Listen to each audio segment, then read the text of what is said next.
in case you can't read it, says, "Take away from me the noise of your songs. To the melody of your harps I will not listen. But let justice roll down like waters and righteousness like an ever-flowing stream." Amen. Now, I called this Partying in the Darkness. Now, I really don't do anything with that title, but it just came to me when I was sitting down to put everything together, and it seems like that's what's going on in Amos' time, and maybe a little bit in our time too. Those who are wealthy, those who are of means, are just partying away and are completely oblivious to the impact they have on the rest of the world.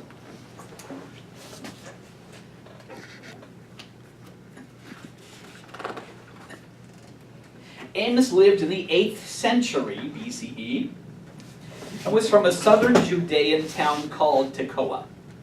He preached his message of moral outrage, judgment, and reform to the prosperous populations in northern Israel, especially in Bethel and Samaria. An astute reader of the times, he proclaimed a message of total disaster for Israel shortly in advance of the Assyrian destruction of the kingdom in 722 BCE. He preached about 750-ish in there, so not that long after. Now, if you remember, or even if you don't know your church history, Israel fell. Well,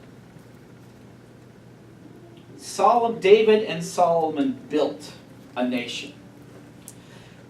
The nation that they built was also referred to in two pieces, a northern and a southern kingdom. Israel, often referring to in the older texts as the northern kingdom, and Judea as the southern kingdom. Assyria wiped out the northern kingdom. Israel fell to Assyria, and there was a huge movement of Jews then who were in Israel down to Judea. And that's when Jerusalem, that's when Jerusalem became the spiritual center of what remained of Israel. Throughout the text, Amos voices prophetic rage against the injustices of the day and reminded people of their true covenantal obligations. Now, as United Church of Christ people, we're really big on that word, covenantal. Covenantal obligations, including the care of the poor, and they have mistaken religious observance and piety for moral responsibility. We might judge some of our Christian brothers and sisters on those same terms. According to Amos, a nation is exceptional by the measure of how it cares for the lowest members of society.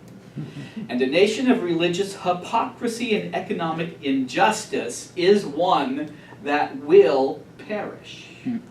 And some pundits reflect and note that, could this be the end of American empire and America the way we know it? Now, I based the above, what I just said, on the writings of Samuel Thomas, Associate Professor at California Lutheran University, but I've read a bunch of other stuff, but just so you know my source on what I just shared with you. Now let's see, what went on this past week? Anything of note?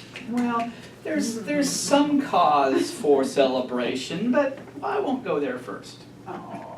I know, we all like to celebrate. We all like to party in the darkness. Yeah. Oh, in the light now. See some light, yes. Well, okay. Now you don't want to go here, but we're going to go here. Because I'm going to take you. You can sit in the back seat and kvetch if you want.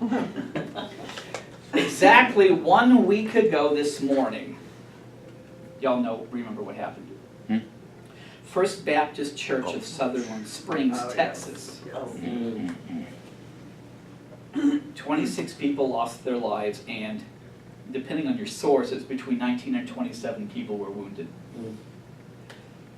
While they gathered to worship God, and a gunman methodically shot them dead. The horror led to an outpouring of grief for those affected. Democratic lawmakers are renewing their calls for gun control following the largest mass shooting in Texas history, well, at least recent Texas history, as Republicans, including President Donald Trump and local lawmakers, insisted yet again that firearms are not the problem. And one of the NRA's mantras is, guns don't kill people, people kill people. Ammo kills people. With guns. With guns, yes. Now, according to the Gun Violence Archive, there's a web page that goes back a few years. It has there's several different tables. One of them is a mass shootings table. Even though I didn't see exactly how they define mass shootings, I gather from the information that's published, a mass shooting is where 4 or more people are involved. Not necessarily killed, but involved and at least wounded through the use of a firearm. What I'm going to share right now is just those shootings that occurred in the past year, 2017, since January 1st, where 5 people or more were killed. Of course, before last Sunday, there was 59 who were killed in Las Vegas on October 1st, with as many as, this just astounds me, 441 wounded. And can you believe there are people online who I know who say this is a conspiracy? It was invented. Anyway. 9 were killed in Plano, Texas on September 10th, including the perpetrator's estranged wife. He hunted her down, followed her home, and 8 others who were gathered there in her home. 5 were killed in La Madera, New Mexico on June 15th in a northern New Mexican shooting spree. 8 were killed May 27th in Bochito, Mississippi, when a bully and a ticking time bomb killed several members of his extended family. 5 were killed on April 7th in Houston, Texas, when a 29-year-old mother flipped, killing 4 before taking her own life. 5 were killed on March 22nd in Rothschild, Wisconsin, during a shooting spree that ended when the shooter was killed by police. 5 were killed in Fort Lauderdale, Florida, on January 6th, when a 26-year Army veteran loaded his weapon and turned it on fellow passengers, injuring another 6. I could go on and on. I could go back through into earlier years. The 122 deaths I just mentioned do not include another 289 individuals who were killed singly or in groups, including 12 separate incidents in which 4 people were killed. This is just in calendar year 2017. And this doesn't include all kinds of other gun violence and deaths. If guns don't kill people, then what's going on? A recent New York Times article is entitled, "What Explains U.S. Mass Shootings? International Comparisons Suggest an Answer." This was written by Max Fisher and Josh Keller. The authors contend that when we take a global perspective on mass shootings, the only real correlation between the numbers of mass shootings between nations worldwide is the per capita number of guns owned by individuals. They write, why does the U.S. experience so many mass shootings? Perhaps, some speculate, because American society is unusually violent. Or its racial divisions have frayed the bonds of society. Or its citizens lack proper mental care under a healthcare system that draws frequent derision abroad. These explanations share one thing in common. Though they all seem sensible, all have been debunked by research on shootings elsewhere in the world. So why do we as a nation continue to tolerate the mass accumulation of firepower which fuels this ever-increasing mass murder rate? Well, our authors continue by saying, after Britain had a mass shooting in 1987, the country instituted strict gun control laws, and so did Australia after a 1996 shooting. And you can look up either one of these. They're fairly well known and pointed to as earmarks of how to turn around the society that's bent on destruction, how to control what's going on with guns, how other countries have helped to control what's going on with gun ownership. More gun ownership corresponds with more gun murders across virtually every axis. Among developed countries, among American states, among American towns and cities, and even when controlling for crime rates. And gun control legislation tends to reduce gun murders, according to a recent analysis of 130 studies from 10 countries.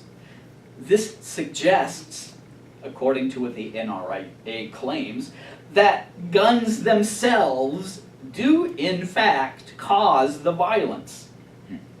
But the United States has repeatedly faced the same calculus and determined that relatively unregulated gun ownership is worth the cost to society.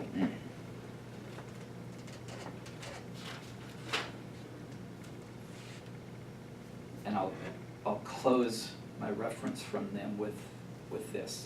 In retrospect, Sandy Hook, the 2012 attack that killed 20 young students at an elementary school in Connecticut, marked the end of the U.S. gun control debate. Dan Hodges, a British journalist, noted in a post on Twitter 2 years ago that once America decided killing children was bearable, the gun control debate, was over.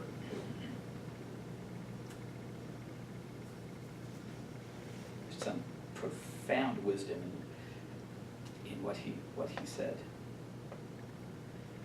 Woe to you who long for the day of the Lord.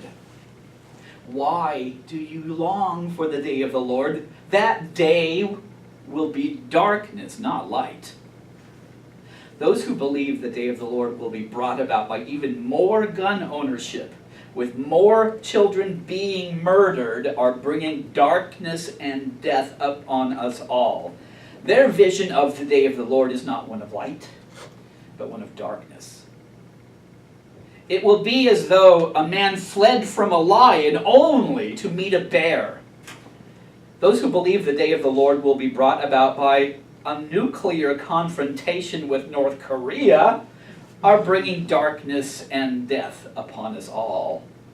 Their vision of the day of the Lord is not one of light, but one of darkness, a nuclear winter. It will be as though he entered his house and rested his hand on the wall, only to have a snake bite him. Those who believe the day of the Lord will be brought about by denying the evidence and the science of climate change are bringing darkness and death upon us all. Their vision of the day of the Lord is not one of light, but one of darkness. Will not the day of the Lord be darkness, not light? Pitch dark, without a ray of brightness? I despise your religious festivals, your assemblies. Oh, this is just... Is that in the Bible, or did you make that up? Your assemblies are a stench to me. You know, we're more used to icky poo-poo, not you stink. In response to that, I reflect, the commercial Christmas season is already upon us. And those who believe the day of the Lord will be brought about by consumer greed are bringing darkness and death upon us all. Their vision of the day of the Lord is not one of light, but one of darkness. Even though you bring me burnt offerings and grain offerings, I will not accept them. Though you bring choice fellowship offerings, I will have no regard for them. The prosperity gospel, with its false prophets and adherents who believe that the day of the Lord is a reward or something to be earned are bringing darkness and death upon us all. Their vision of the day of the Lord is not one of light, but one of darkness. Away with the noise of your songs. I will not listen to the music of your harps. I will not listen to your praise teams, to your magnificent choruses, hallelujah, to your songs of mock adoration and humility. You who believe the day of the Lord can be purchased through talent are bringing darkness and death upon us all. Your vision of the day of the Lord is not one of light, but one of darkness. But let justice roll down like water, and righteousness like an ever-flowing stream. Not because we're Democrats, or because we're Republicans, are we necessarily people of the light. It is comforting to know, however, that on this past election day, people who care about the environment, who care about sex and gender equality in the workplace, who care about the poor, the widow, and the foreigner, have been elected into office. Now we can say whoopee. And gun control. Yay! Excuse me. Perhaps there is hope after all, that the day of the Lord will not be one of darkness, where the women of the earth are treated as toys, where the waters of the earth will overwhelm the land, where the rule of law will go to those with the most and the latest weapons, and where the slaughter of innocent children is not acceptable as long as the military-industrial complex makes a buck, or is acceptable as long as the military-industrial complex makes a buck. Perhaps there is hope after all, that the day of the Lord will be a day of light, a day of peace, and a world where there is room for all. A world where justice rolls down like water and righteousness like an ever-flowing stream. Let's share, let's sing together our closing song. Not our closing song, let's go home. I'm done. A song in response. We share a hunger. Why don't we stand and sing this together? It's a short song, we'll sing it through a couple of times.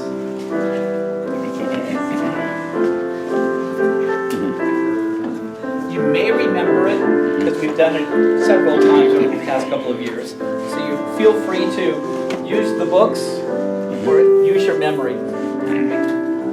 I'll wing it. Thank you.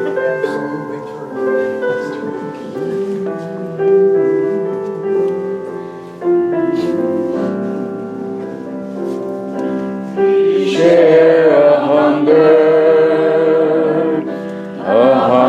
for justice in our world, that all may find joy, all may find wholeness, all may find peace. We share a hunger